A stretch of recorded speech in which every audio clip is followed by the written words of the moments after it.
നമസ്കാരം. Raf talk ഫുട്ബോളിലേക്ക് അവർക്കും സ്വാഗതം. നിക്കോളാസ് ഓട്ടാമെന്റിയും ആംഗേൽ ഡിമരിയയും ഗോളടിച്ചു അർജന്റീന ക്ലബിനെതിരെ.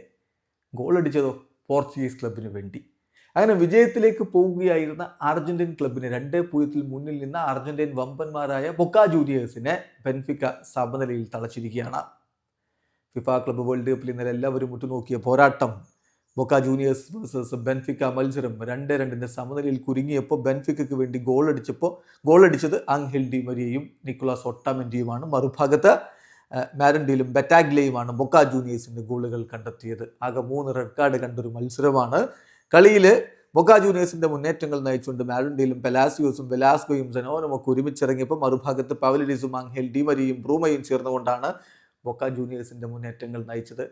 എന്നാൽ കളിയിൽ ആധിപത്യം പുലർത്താൻ ശ്രമിച്ച ബൊക്ക ജൂനിയേഴ്സ് 21ാമത്തെ മിനിറ്റിൽ മാരൻഡിയിലൂടെ ലീഡെടുക്കുന്ന കാഴ്ചയാണ് നമ്മൾ കണ്ടത്. തൊട്ടു പിന്നാലെ 27ാമത്തെ മിനിറ്റിൽ ബറ്റാഗ്ലിയുടെ ഗോൾ കൂടി വന്നപ്പോൾ യൂറോപ്യൻ വമ്പന്മാരെ ബൊക്ക ജൂനിയേഴ്സ് പണി കൊടുക്കും എന്നാണ് കരുതിയത്.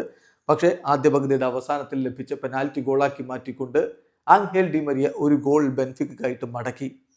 രണ്ടാം പകുതിയിൽ കളിയുടെ 84ാമത്തെ മിനിറ്റിൽ നിക്കോളാസ് ഓട്ടമെന്റി ഗോൾ അടിച്ചതോടെ ബൊക്ക ജൂനിയേഴ്സിന്റെ വിജയം എന്ന സ്വപ്നം അർജന്റീനക്കാർ തന്നെ ഇല്ലാതെയാക്കുന്ന കാഴ്ചയാണ് നമ്മൾ കണ്ടത്. എന്തായാലും മത്സരം 2-2 സമനിലയിൽ അവസാനിച്ചതോടെ ഗ്രൂപ്പ് സിയിൽ ബയേൺ മ്യൂണിക്ക് 3 പോയിന്റുമായിട്ട് ഒന്നാമത്, ബൊക്ക ജൂനിയേഴ്സും ബെൻഫിക്കയും ഓരോ പോയിന്റുമായിട്ട് നിൽക്കുകയാണ്. അവിടെ പോരാട്ടം കനക്കുമെന്നർത്ഥം. വീഡിയോ അവസാനിക്കുന്ന ഫുട്ബോൾ ലോകത്തെ കൂടുതൽ വിശേഷങ്ങളുമായി റാഫ് ടോക്സ് വീണ്ടും എത്താം.